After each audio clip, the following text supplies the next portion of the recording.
Perhatian, perhatian, segera siapkan snack dan minuman karena sesaat lagi Anda akan menyaksikan tayangan Cakrawala Podcast.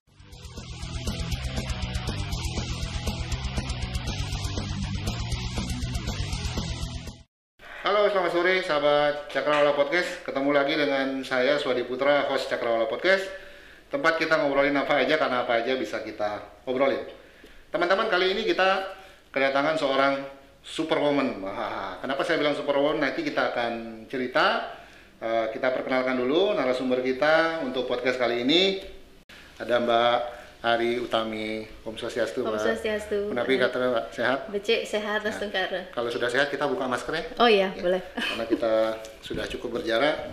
Baik, terima kasih sahabat Cakrawala. Bintang tamu kita kali ini Mbak Ari Utami.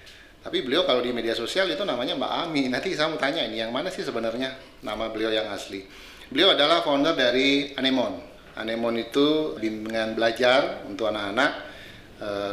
Tagline-nya baca cepat. Nah, teman-teman pasti penasaran. Kita bakal ngobrol dengan beliau. Terima kasih Mbak Ami sudah datang.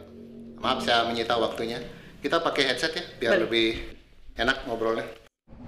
Siapa sih sebenarnya Mbak Ari Utami? Mbak Ami asalnya dari mana? Kemudian keluarganya bagaimana? Ceritain dong. Silakan. Oke, sebelumnya matur semua Pak Wayan Siap. udah dikasih kesempatan berbagi nih. Oke, baik. Oke, teman-teman, perkenalkan nama Tiang Niputu Ari Utami, Tiang biasa dipanggil Ami ya. Berarti Bu nama kecilnya Ami. Iya, nama Baik. kecil biar gampang diingat gitu. Oke, baik. Tiang anak pertama dari 3 bersaudara. Tiga, oke. Asli Tiang dari Karangasem. Oh, baik. Suami juga dari Karangasem, Dari tapi Karangasem. kelahiran di Denpasar. Oke, sekarang sudah jadi orang Denpasar berarti.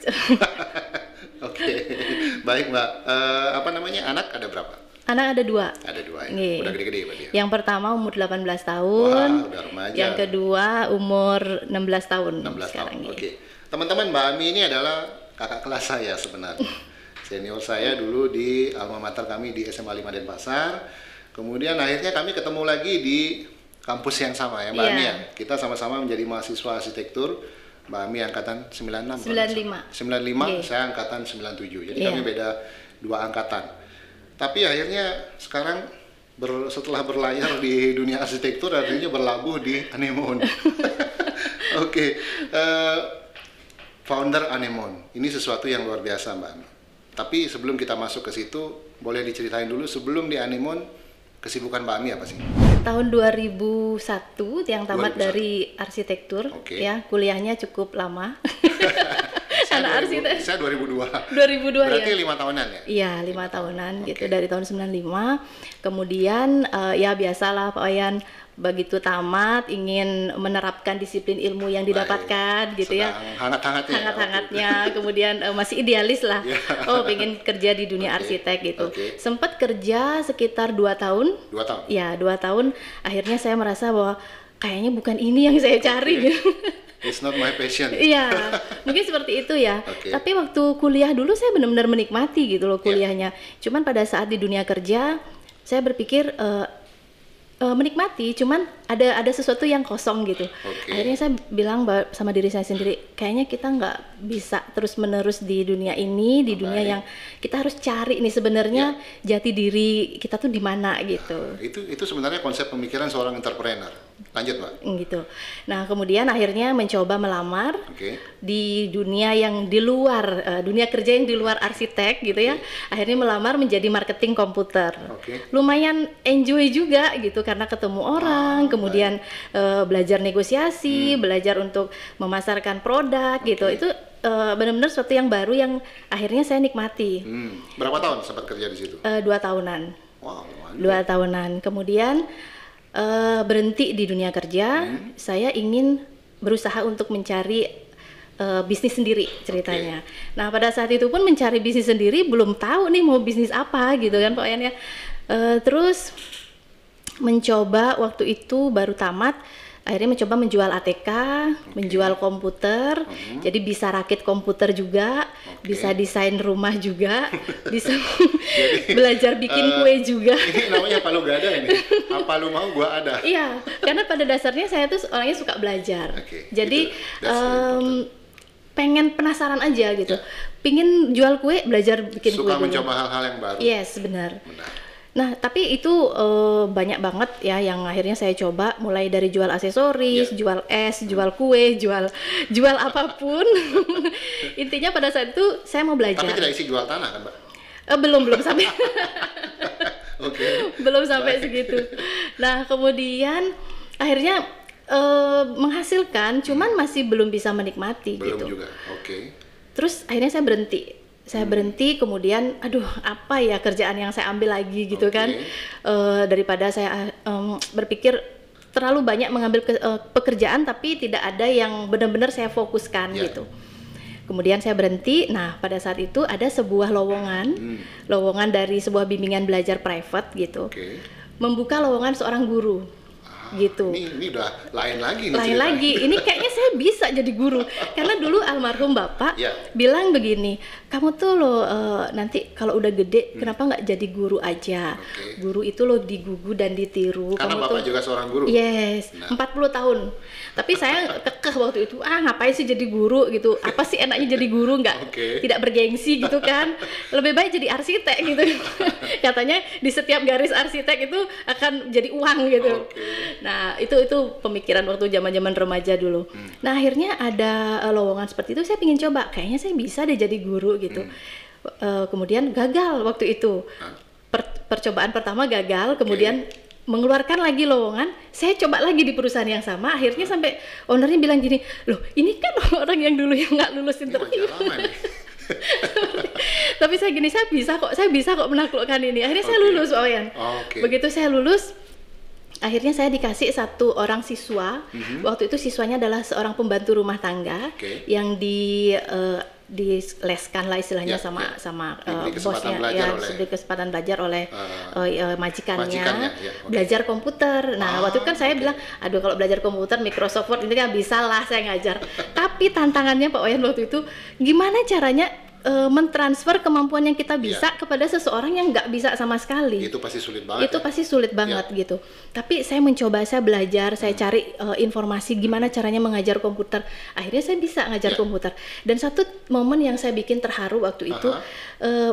ini namanya Maria ya, Maria dari daerah timur begitu. Kemudian dia bilang gini, aduh saya nggak nyangka loh Mbak Ami, saya tuh bisa loh sekarang mengetik. Oke. Dia bilang gitu, setelah ini saya yakin bahwa masa depan yang lebih cerah akan menunggu saya. Wow. Dia peluk saya waktu itu sambil nangis karena dia bisa komputer. Iya. Saya merasa wah, ya Wah, ampun. ternyata Ternyata saya kita bisa ya. iya, kita bisa. Dan menjadi seorang guru itu bukan hanya sebuah profesi atau membuat dia dari tidak bisa menjadi bisa, tapi kita sudah menyentuh kehidupan seseorang. Betul. Mbak Ami, saya mau cerita. Kemarin waktu podcast pertama kali yang kita syuting di sini adalah seorang guru. Beliau adalah guru bahasa Indonesia dari SMA Negeri 2 Denpasar. Oke. Yang beliau ceritakan itu ya pengalaman yang persis seperti Mbak Ami katakan. Iya. Beliau nggak pernah menyangka akan menjadi seorang guru, kemudian bahkan sempat menolak keinginan menjadi seorang guru, tetapi begitu menjadi seorang guru, itulah yang dia rasakan. Yes. Bagaimana feel-nya ketemu begitu orang yang tadinya tidak bisa, ternyata sekarang bisa. Iya. Pengalaman yang sama, Mbak. Iya. Oh, kalau saya mengingat-ingat itu pengalaman pertama saya mengajar tuh benar-benar merinding, benar-benar menemukan sesuatu bahwa saya tuh berguna loh. Oke. Ternyata untuk menyentuh hidup seseorang Ya, gitu. ya.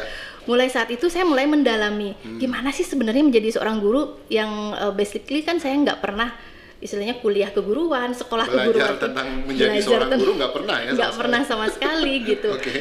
Seperti itu.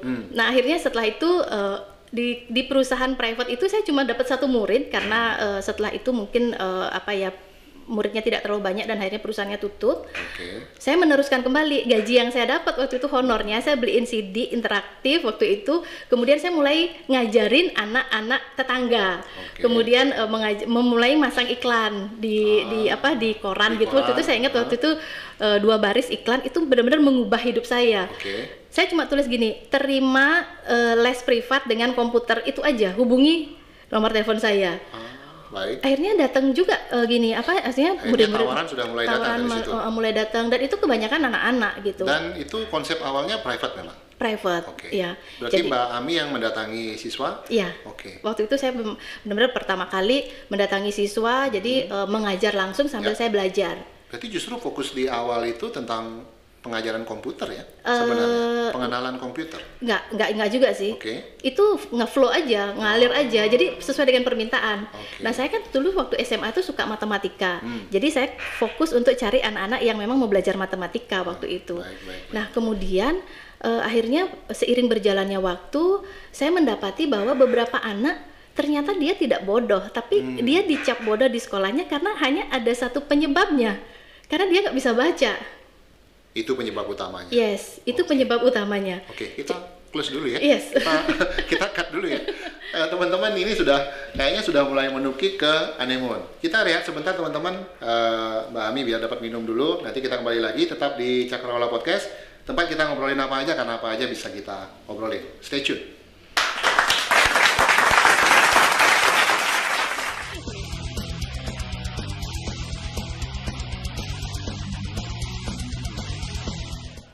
Teman-teman, kita kembali lagi. Tadi Mbak Ami sudah mulai bercerita tentang asal mulanya anemon ini. Kita lanjut Mbak Ami ya.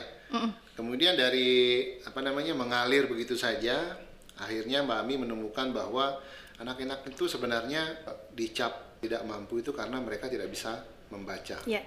Apa yang Mbak Ami lakukan setelah itu? Waktu itu belum punya ide apa-apa sih ya, karena baru menemukan istilahnya dari anak-anak itu saya belajar. Berarti secara tidak langsung sudah meneliti ternyata, oh ini penyebabnya. Ya, dan tidak bisa membaca itu bukan hanya dia tidak bisa mengikuti pelajaran, tapi secara psikologi anak itu juga mendapatkan istilahnya perlakuan yang tidak diinginkan gitu ya, bullying, dari bullying dari secara tidak sengaja mungkin dari gurunya, kemudian dari teman-temannya, bahkan dari orang tuanya. Hanya satu penyebabnya, akarnya itu karena dia tidak bisa baca. Sedangkan dia sudah kelas 1, kelas 2, kelas 3, bahkan kelas 5 pun ada anak yang memang sebenarnya ada muridnya yang kelas 5 yang belum bisa banyak baca. banget. Oh, ya? Banyak kasus-kasus seperti itu. Nah, saya berpikir gimana ya caranya ya? Berarti saya nggak boleh nih ngelangkar sesuatu, artinya step yang harus dijalanin dulu, tapi saya langkar. Saya mengajarkan matematika. Betul. Sedangkan yang basic sekali yang harus dikuasai justru belum ya? Iya, jadi basic skillnya mereka belum miliki gitu. Kemudian akhirnya saya sendiri pun mengalami. Begitu anak saya yang pertama mau masuk sekolah dasar, nah itu dites baca, dites psikologi, psikotes, macam-macam. Mau masuk SD gitu. Dari situ saya berpikir saya harus menemukan solusinya nih. Ternyata banyak orang tua yang istilahnya kecolongan pada saat TK mereka tidak mengajarkan membaca, ataupun dari TK kan memang kalau dulu memang belum diperkenankan untuk belajar membaca, tapi di SD kurikulumnya itu sudah mengajarkan membaca gitu. Jadi di situ justru letak persoalannya ya. Iya. Karena taman kanak-kanak itu memang diidentikan dengan sesuatu yang sifatnya masih belum terlalu serius mungkin kali ya. Benar, bermain, ya sekedar bernyanyi mungkin. Ya, pengenalan lingkungan. Mereka kan ininya tujuannya beda ya. Nah, celah itulah yang harus kita isi sebenarnya sebagai sebuah jembatan. Ini saya berpikir gimana caranya supaya bisa membuat satu metode belajar yang menyenangkan untuk anak, tapi bisa cepat efeknya gitu. Karena kalau kita menggunakan metode konvensional seperti yang kita gunakan dulu, sebelum-sebelumnya, kita kan menghafal huruf dulu. Itu kan butuh waktu berbulan-bulan, sedangkan sekarang kurikulum yang ada itu tidak mengizinkan kita untuk masih berpikir konsep tradisional gitu, secara metode, secara pemberian materi. Nah, saya berpikir gimana caranya, lalu saya mulai mencari metode-metode belajar yang dari yang tradisional, konvensional, kemudian yang baru, saya gabung-gabungkan. Di mana ya letak kelemahannya, saya eliminasi, kemudian keunggulan-keunggulannya saya gabungkan, sehingga terciptalah satu metode yang namanya cara baca ajaib, di mana hanya 1 jam anak sudah bisa baca kata, kalimat, dan cerita tanpa mengeja. Itu diuji cobanya kemana dulu, Mbak? Ke anak dulu, anak saya 2,5 tahun waktu itu yang kedua. Ternyata efektif, yang pertama mau masuk SD juga efektif, dan itu cepat banget. Jadi cepatnya itu bukan berarti mereka baru belajar 1 jam langsung bisa baca semua, enggak. Tapi yang kita inginkan adalah rasa percaya diri yang timbul dari sang anak ini ketika dia sudah merasa belajar itu mudah, gitu. Bagus ini konsepnya. Jadi justru menumbuhkan rasa apa ya? Rasa senang dulu ya. Iya. Kalau dia sudah sedang, pasti dia mau belajar. Termotivasi lagi untuk belajar hal-hal yang lain. Oke. Berarti itu asal mula berdirinya Anemone. Iya. Oke. Sampai akhirnya berdirinya Anemone itu ceritanya dari mana mulainya? Dari private rumah ke rumah. Tetap dari private rumah ke rumah. Jadi saya harus ngerasain sendiri dulu nih ngajar anak ini sambil saya mencoba metodenya yang mana yang kurang efektif. Itu sampai ada 10 kali lebih saya memperbaiki modul-modul yang bisa dipakai sampai Berarti sekarang. Itu yang kita sebut trial and error. Yes, benar. Selama masa penjajakan itu Mbak Ami meramu berbagai penelitian untuk menghasilkan sesuatu yang bisa dipakai secara terus-menerus ya sampai sekarang. Oke. Kemudian ada yang membantu nggak waktu itu? Kalau membantu dari sisi akademik itu malah nggak ada, karena memang semuanya tuh dikerjakan sendiri gitu ya, diteliti sendiri, dicoba sendiri gitu. Memang benar-benar dari dilakukan sendiri ya. Iya. Explore-nya jadi lebih asik ya, karena semua dilakukan sendiri mungkin ya. Baik, dari tahun berapa Mbak Ami mulai mengembangkan, saya anggaplah penelitian ya, berapa lama perlu waktu itu? Kalau pertama kali saya mengajar tuh saya ingat tahun 2007. 2007. Ya, 2007 awal-awal itu saya mulai mengajar private, cuman belum mengkhusus ke ini ya, membaca gitu ya. Mulai launching produknya itu kira-kira bulan Juli 2007. Juli 2007. Iya, digunakan untuk pertama kalinya, diuji cobakan, kemudian diajarkan ke beberapa anak, akhirnya ya begitu mengalir, banyak anak-anak yang akhirnya terdaftar menjadi murid private yang waktu itu saya ajarkan sendiri memang dari rumah ke rumah. Oh iya. Waktu itu namanya sudah Anemone? Waktu itu belum. Awal-awal ya yang diajarkan tuh tetangga. Ini kan orang-orang dekat ya, saudara. Betul. Itu kan nggak perlu yang namanya formal-formal gitu ya. Nah, kemudian ketika sudah mulai mengiklan dan banyak orang-orang luar yang akhirnya saya menjadi murid saya gitu, kan kita perlulah satu yang resmi gitu ya, brand gitu ya. Nggak kepikiran juga nih maunya brand apa. Gitu. Jadi mulai bikin kwitansi, mulai bikin stempel, yang kelihatan kita tuh nggak ini banget gitu loh. Jadi kelihatan lebih serius. Lebih serius. Padahal nggak kepikiran nih. Nama Anemone pun itu ngambilnya tuh dari film-film kartun sebenarnya. Waktu itu saya suka banget nonton film Finding Nemo. Jadi Nemo itu tinggalnya tuh di dalam satu tempat yang namanya anemon laut gitu. Oh, gitu kok lucu banget. Ikan itu ya? Yes. Terus jadi tapi kisah dari film Nemo itu sendiri juga menginspirasi saya bahwa kemampuan membaca ini bisa membawa kita sampai kemana-mana, sampai mencapai tujuan kita gitu. Ya, jadi kalau misalkan kita balik lagi, kenapa bisa namanya Anemone, diambil dari Finding Nemo yang tinggalnya di Anemone. Tapi sebenarnya inti dari cerita itu adalah ketika Nemo ini diculik oleh penyelam ya, waktu itu penyelam dan terpisah oleh ayahnya. Terpisah lama bahkan. Gimana caranya ayahnya ini sampai bisa menemukan? Kan gara-gara ada satu ikan kecil yang biru namanya Dory. Dia hanya membaca kaca selam, membaca alamat di kaca selam itu sampai akhirnya ayahnya bisa menemukan Nemo. Nah, itu intinya dari cerita itu betapa pentingnya keterampilan membaca itu untuk dikuasai oleh seseorang untuk bisa eksplor dunia dimanapun dia inginkan gitu. Konsepnya luar biasa. Ini masuk akal sekali ya. Artinya sebuah kata yang sangat menginspirasi kalau menurut saya. Baik, launching bulan Juli tahun 2007. Waktu itu respon publik bagaimana, Mbak? Luar biasa. Bagus ya. Waktu itu saya masih mengerjakan sendiri, Pak Wayan. Jadi bisa masih dikerjakan sendiri juga. Masih dikerjakan sendiri. Kenapa nggak nelpon saya waktu itu? Kan saya bisa bantu aja. Oke. Private rumah ke rumah itu muridnya bisa 15 anak satu hari itu. Jadi jaraknya tuh jauh-jauh. Bisa kebayang nggak Pak Wayan, dari pagi saya pergi ngajar dari satu tempat ke tempat lain yang letaknya tuh bisa antar daerah, bisa dari Kute ke Batu Bulan, ke Jimbaran, dan sampai di rumah itu bisa muntah-muntah, tapi besoknya ambil ransel lagi untuk ngajar. Gitu. Tapi ternyata di balik itu berarti Mbak Ami sudah mulai menikmati ya proses itu ya. Sangat ternyata menikmati. Luar biasa, 15 murid dalam satu hari itu. Seorang guru biasa mungkin belum bisa melakukan ini, paling dikumpulin semua yuk 15 jadi satu kan gitu biasanya. Oke, tapi tentu ada hikmah ya di balik itu ya. Tadi sudah dijelaskan trial and error yang mulai mengelola bimbel itu sudah mendirikan kantor bimbelnya atau belum? Atau Belum. masih mobiling gitu? Masih mobiling, Masih mobiling ya? sampai merekrut guru untuk jadi guru private juga. Sekitar setahun ya, setahun sampai 2 tahun gitu. Oke. 2009 itu saya pindah ke satu rumah kontrakan di Jalan Pulau Ambon, Gang Kelinci. Jadi yang namanya Gang Kelinci Pak Wayan kecil banget, dan kita rumah tuh di ujung. Saya mencoba untuk bikin kelas di situ. Oke. Orang gendeng bikin kelasnya di ujung gang. Iya, Tapi karena kita mungkin menikmati gitu ya pekerjaan itu, kemudian pantang menyerah untuk memperkenalkan produk gitu. Dalam 1 tahun itu udah 150 siswanya. Wow, Sampai luar full biasa. banget ininya. 150 itu di tahun keberapa itu? Tahun dari 2007 2009. 2009 Ya. sudah 150 Ya, siswa. 2009 mulai sampai ke 2010 ternyata respon masyarakat tuh bagus gitu. Tambah bagus lagi. Iya, Wow. mulai mencoba akhirnya untuk membuka cabang baru di Jalan Suli. Itu Waktu udah buka cabang. Udah buka 6 bulan kemudian, karena kelasnya kecil jadi cuman 4x6 gitu ukurannya. Oke. Itu cuma nampung 50 siswa. Akhirnya tahun 2010 akhir itu kita buka cabang lagi di Jalan Nangka. Di Jalan Nangka. Gitu. Oke. Jadi totalnya ada 3 cabang di tahun 2011 itu. Tapi yang waktu itu bikin suatu momen yang bikin saya tergerak untuk membesarkan ini serius terhadap bisnis ini gitu. Bahwa waktu itu kita ada di Jalan Nangka, di Jalan Pulau Ambon dan Jalan Suli, yang mana itu semua di Kota Denpasar. Ya.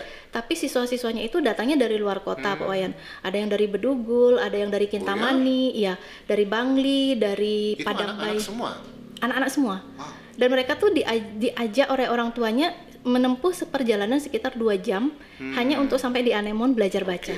Lagi-lagi dapat inspirasi dari situ ya. Iya, dari situ saya Oke.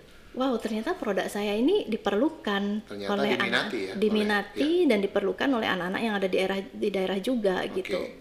Akhirnya dari situ Dari situ saya berpikir gimana ya caranya supaya kita tuh ada di Karangasem, ada di Tabanan, ada di Bedugul. Sedangkan kapasitas saya waktu itu belum bisa, dan bahkan dari sisi keterampilan bisnis dan apapun saya masih belum sanggup gitu. Tapi saya yakin, saya berdoa sama Tuhan, saya punya mimpi nih untuk menyebarkan produk saya untuk bisa mengasih manfaat ke anak-anak yang ada di daerah gitu. Oke. Akhirnya tahun 2011 saya bertemu dengan salah satu konsultan franchise, ikut satu seminar franchise. Oke. Kemudian saya bilang, wow, ternyata ada jalan bahwa saya bisa menyebarkan produk saya ini sampai ke daerah Mana-mana. gitu. Iya. Ternyata itu dia, di situ Iya. awal mulanya Di ya. situ momentumnya. Pada saat mengikuti seminar tentang franchise itu langsung dimentori oleh mereka atau gimana? Ya, kita minta di mentoring karena sama sekali belum ada pengalaman kan. Kemudian sampai dibikin format bisnisnya lah. Siap Oke. untuk launching tahun 2012 waktu itu launchingnya. 2012 launching. Launching franchise. Respon publik untuk membeli franchise itu banyak. Luar biasa. Luar biasa. Luar biasa. Dan itu datangnya dari orang tua siswa, Pak Wayan. Oh iya, Ya. karena mereka sudah dapat Sudah, pengalaman ya iya. sebelumnya ya.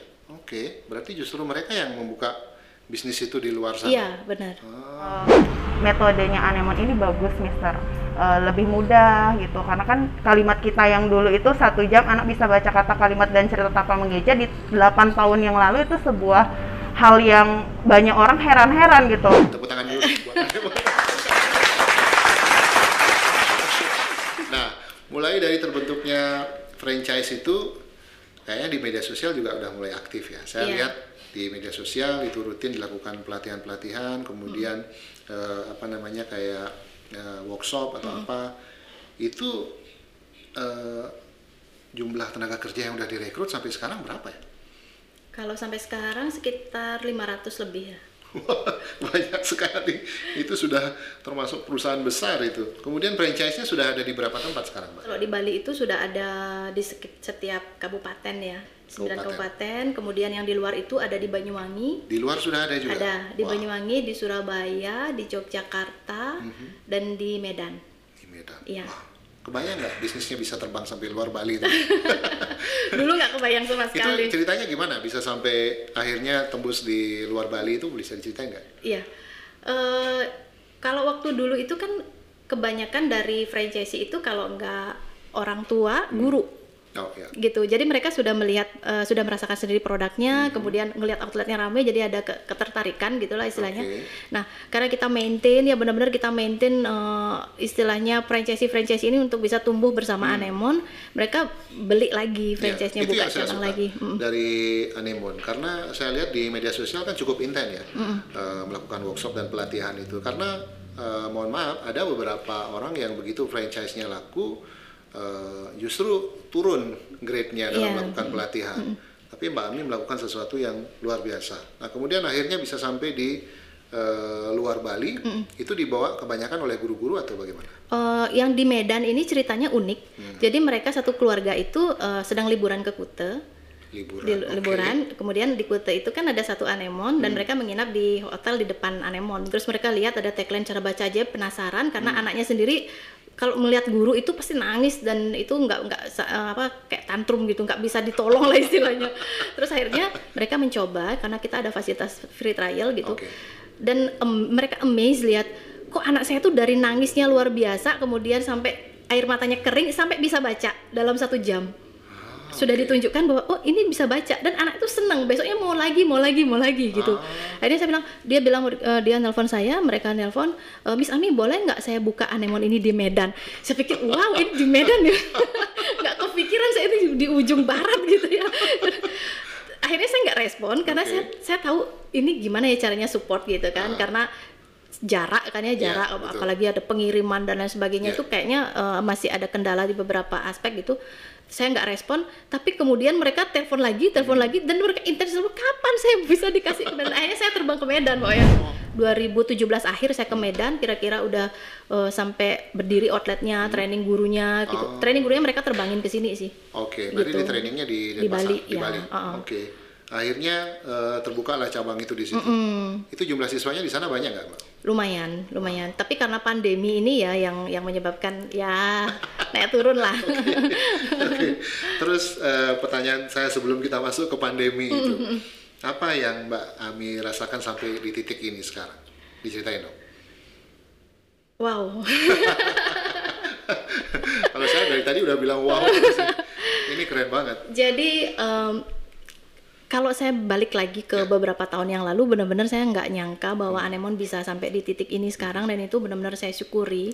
Tentunya ini kan tidak hanya pencapaian hanya saya sendiri gitu ya, tapi karena memang franchise yang memang saling support gitu, kemudian bekerja sama untuk sama-sama kita berkontribusi untuk pendidikan, kemudian menaikkan brand Anemon juga, memberikan pelayanan. Itu banyak hal yang saya rasakan itu kayak kita itu bukan hanya berbisnis gitu loh Pak Oyan. Jadi begitu kita berbisnis, jadi bukan hanya mengabulkan impian-impian kita, tapi juga mengabulkan impian banyak orang gitu.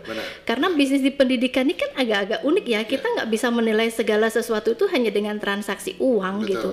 Tapi lebih ke sosial juga ada. Kemudian dari sisi kesejahteraan juga kita harus perhatikan seperti itu. Ya. Ini salah satu konsep bisnis yang kalau dilihat secara garis besar mencerdaskan anak bangsa. Ini penting loh, bisnis yang seperti ini yang memang harus dikembangkan lebih banyak di Indonesia. Nanti kita akan kembali dengan Mbak Ami lagi di sesi 3. Teman-teman, kita akan ngobrolin Anemon vs pandemi. Oke? Stay tune. Tetap di Cakrawala Podcast, tempat kita ngobrolin apa aja, karena apa aja bisa kita obrolin.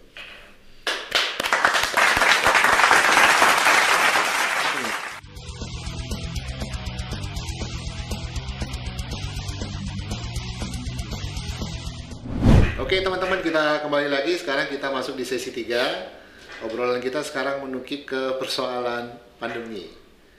Siapapun tidak pernah membayangkan dunia bakal diserang pandemi ini, Mbak Ami. Termasuk mungkin juga Mbak Ami sendiri. Anemon vs pandemi. Apa yang Mbak Ami rasakan pada saat awal-awal dunia ini termasuk Indonesia diserang pandemi? Waktu itu kita tahun 2019, seperti biasa kan akhir-akhir tahun kita susun strategic plan gitu ya untuk tahun 2020.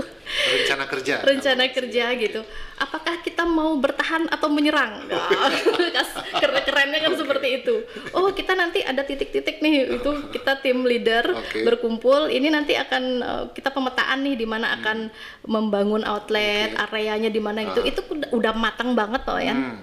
Tiba-tiba 2020 COVID, COVID.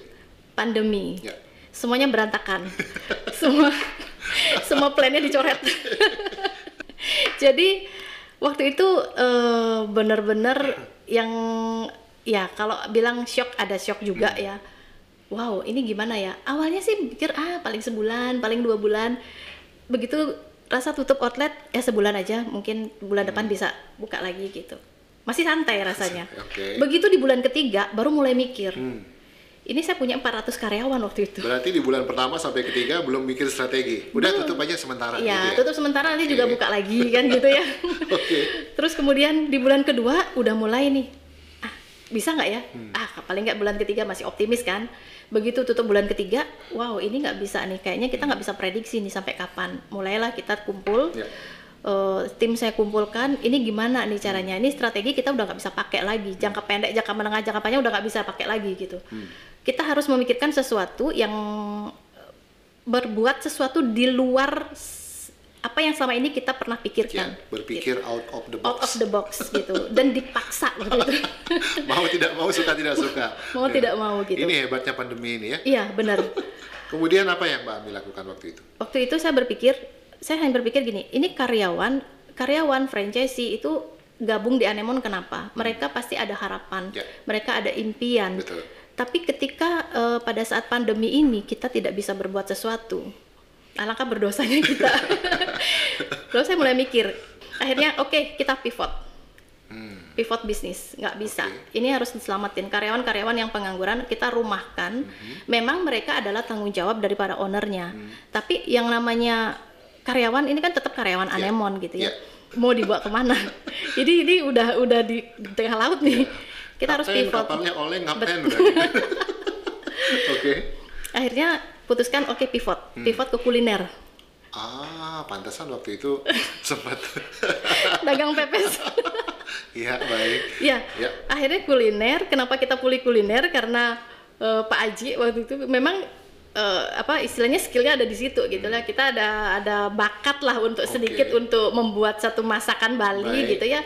Tapi kita juga lihat prospeknya kayaknya ada nih. Nah, kita bikin makanan-makanan frozen tapi memang khusus yang otentik Bali gitu. Terus kita bilang sama franchisee ini ada peluang reseller nih gitu untuk karyawannya, apakah kemudian kita juga ada jualan minyak atau apa gitu. Apapun pokoknya yang terlintas, yang penting ini kapal kita nih masih bisa makan. Awak kapalnya masih bisa makan. Terus akhirnya ya lumayan lah. Selama berapa bulan itu ya kira-kira setahun sampai akhir tahun itu kita masih sibuk semua yang HRD, marketing, business development semua ngerajang bakso. Sampai GM-nya sendiri ikut ngado-ngado. Ya artinya kita harus siap. Harus siap. Saya pun sendiri yang tidak ada keterampilan memasak, ya apa yang bisa saya lakukan gitu ya. Jadi kita harus siap dengan segala kondisi. Akhirnya ya lumayan lah kita bisa sedikit bertahan gitu loh. Gitu. Dari sekian lama pandemi ini berlangsung, hampir 2 tahun ini Mbak, ada nggak outlet-outlet yang tutup? Waktu ini outlet tutup permanen maksudnya? Oh nggak ada. Nggak ada. Nah ini yang luar biasa. Karena bahasa bertahan itu kadang hanya gampang diucapkan tapi sulit dilaksanakan. Karena jujur kita katakan semua lini kehidupan kita terdampak pandemi. Kemudian kita harus menyiapkan strategi dalam jangka waktu yang sesingkat-singkatnya. Betul. Cuman ini yang luar biasa itu akhirnya sempat beralih ke kuliner untuk sementara waktu. Ini pemikirannya memang agak out of the box ini. Tapi efektif ya berarti itu. Efektif, lumayan. Tapi bukan sebagai satu bisnis yang istilahnya main bisnis ya. Itu kan hanya untuk survival produk aja. Berarti tetap Anemone itu harus bertahan. Betul. Masih harus dipikirkan nih untuk Anemone jangka panjangnya gimana. Kalau franchisee-nya tentu mengharapkan itu ya Mbak Ami ya. Supaya tetap bertahan, bila perlu ada sesuatu yang dilakukan. Ada nggak program khusus yang dibuat oleh Anemone selain tadi berbisnis kuliner? Karena yang paling sulit dilakukan oleh sekolah itu adalah tidak bisa bertatap muka. Betul. Ada nggak program lain yang disiapkan pembelajaran dengan online atau bagaimana? Ya, kalau kita bicara tentang pendidikan usia dini gitu ya, memang kontradiktif sekali. Kalau kita misalkan hanya memikirkan, kalau misalkan kita pikir ada krisis Pak Wayan. Krisis ini kan ada ekonomi, kesehatan gitu ya. Betul. Tapi kalau kami di pendidikan itu ada krisis pembelajaran juga gitu ya. Bahkan sebelum pandemi pun krisis pembelajaran ini harus menjadi perhatian juga gitu ya. Bagaimana prosesnya ini supaya nyampe ke anak-anak dengan baik kan gitu ya, dengan hasil yang bagus. Betul. Nah, begitu ditambah dengan pandemi yang mana kita tidak bisa melakukan tatap muka, banyak orang tua siswa yang bisa nggak online, bisa nggak daring gitu kan. Tapi di Anemon kita masih belum bisa memberikan program daring seperti itu. Kenapa? Karena yang kita ajarkan itu adalah membaca dan menulis, yang dimana itu adalah keterampilan yang sangat mendasar sekali dan full skill. Jadi coba dibayangkan gimana kita mengajarkan membaca menulis itu dengan daring. Mengajarkan membaca pun kita coba dengan daring, kita trial dengan beberapa anak, benar-benar nggak efektif. Sudah pernah dicoba tapi tidak akhirnya kami tidak lakukan gitu. Karena yang pertama yang diperlukan dalam mendidik anak usia dini itu adalah bonding antara guru dengan siswa. Jadi harus face to face begitu. Iya, bondingnya. Jangankan daring yang kita nggak bisa reach siswa, nggak bisa touch gitu ya. Pada saat kita berhadapan pun kadang-kadang memang butuh effort ya bagi guru. Nah, akhirnya kita nggak melakukan itu, tapi kita perketat dengan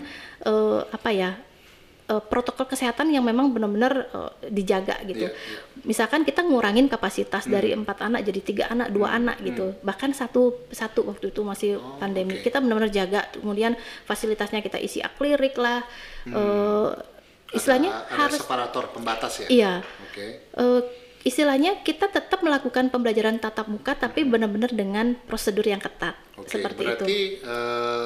Anemon tetap buka Tetap strateginya, buka, tapi dengan pembatasan-pembatasan, kemudian melengkapi dengan separator dan lain-lain. Iya. Efektif, Mbak, itu.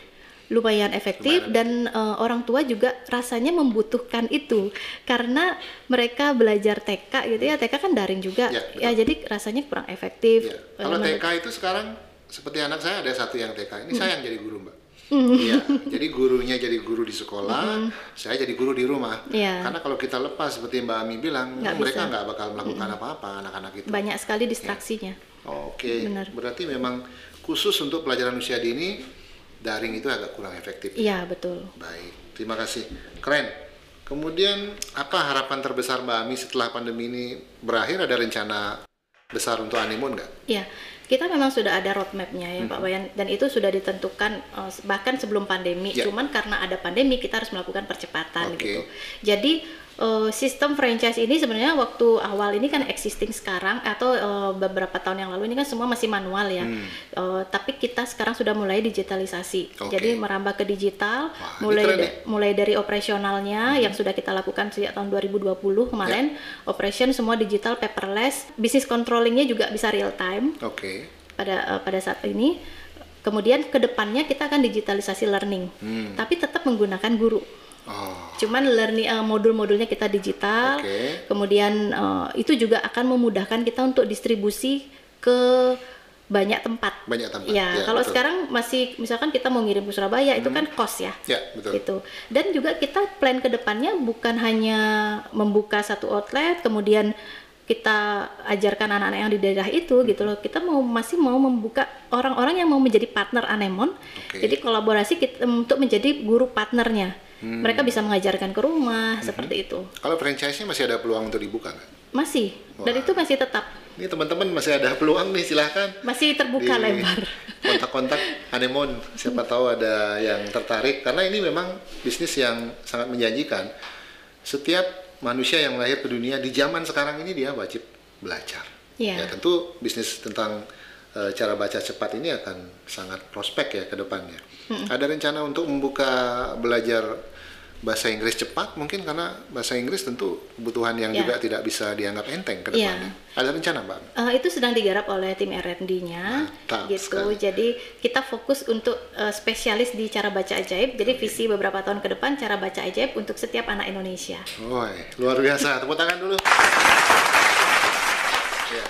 Saya titip doa ya supaya sukses, dan kalau sudah sukses jangan lupa kita berkolaborasi terus ya. Di Cakrawala Podcast kita bisa melakukan apa saja.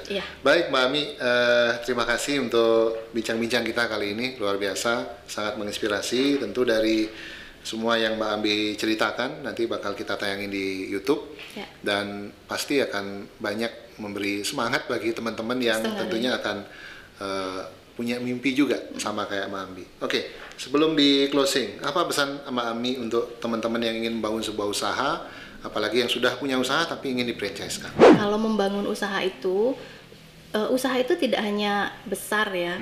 Jadi bukan hanya membesarkan, tapi bagaimana kita menguatkan usaha kita gitu. Bukan hanya membesarkan, tapi juga menguatkan. Ya, bisnis keren nih itu, saya punya filosofi bahwa bisnis itu seperti pohon. Jadi kita sebagai founder, kita adalah akarnya. Kalau akarnya sendiri sudah kuat, bagaimanapun goyangan anginnya gitu ya, kita nggak pernah tahu ya faktor-faktor eksternal yang akan mengganggu bisnis kita. Betul. Tapi kita kuatkan dulu akar kita sehingga akar kita bisa mengalirkan makanan kepada batang-batang kita, support sistem kita, sehingga batang ini bisa mengalirkan ke cabang-cabang gitu kan istilahnya.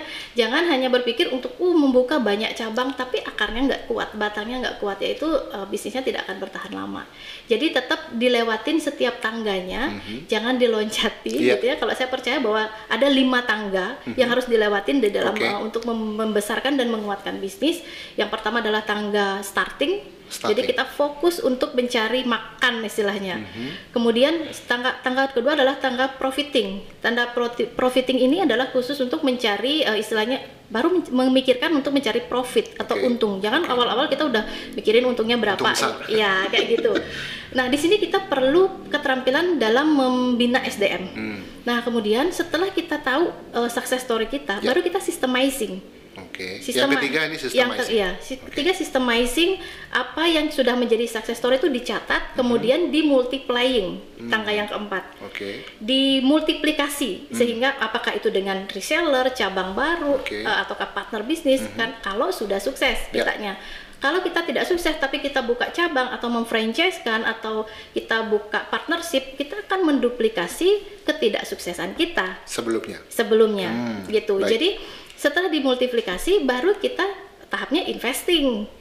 Iya, jadi hasil dari bisnis kita baru diinvestasikan. Baru ada profit sedikit langsung main investasi, tidak diputar di bisnisnya untuk membesarkan bisnis gitu. Ya, berarti diinvestasikan justru di step terakhir itu Mbak. Di step terakhir. Wow, ini luar biasa ini. Saya bakal nanti pada saat rekamannya sudah ditayangkan, saya khusus bagian 5 ini yang akan saya pelajari. Ini penting sekali. Baik, terima kasih Mbak Ami. Tepuk tangan dulu untuk narasumber kita. Luar biasa obrolan kita hari ini teman-teman dan sangat menginspirasi. Terima kasih Mbak Ami sudah hadir di Cakrawala Podcast. Nanti teman-teman saksikan tayangan Cakrawala Podcast di channel YouTube-nya Swadi Putra. Jangan lupa like, komen, dan subscribe. Mbak Ami diinfo ya ke teman-temannya supaya di subscribe juga. Wah lumayan ini ada 150 cabang yang akan mensubscribe nanti ya. Terima kasih Mbak Ami sekali lagi. Semoga sukses selalu dalam bisnisnya dan segala cobaan bisa dilalui. Saya yakin orang yang setekun Mbak Ami ini pasti bakal bagus jalannya ke depan. Oke, teman-teman, sampai ketemu lagi dengan Cakrawala Podcast di episode berikutnya. Kita bakalan ngundang lagi tokoh-tokoh dan narasumber yang tentunya berkompeten dan bermanfaat. Di Cakrawala Podcast, tempat kita ngobrolin apa aja, karena apa aja bisa kita obrolin. Bye-bye.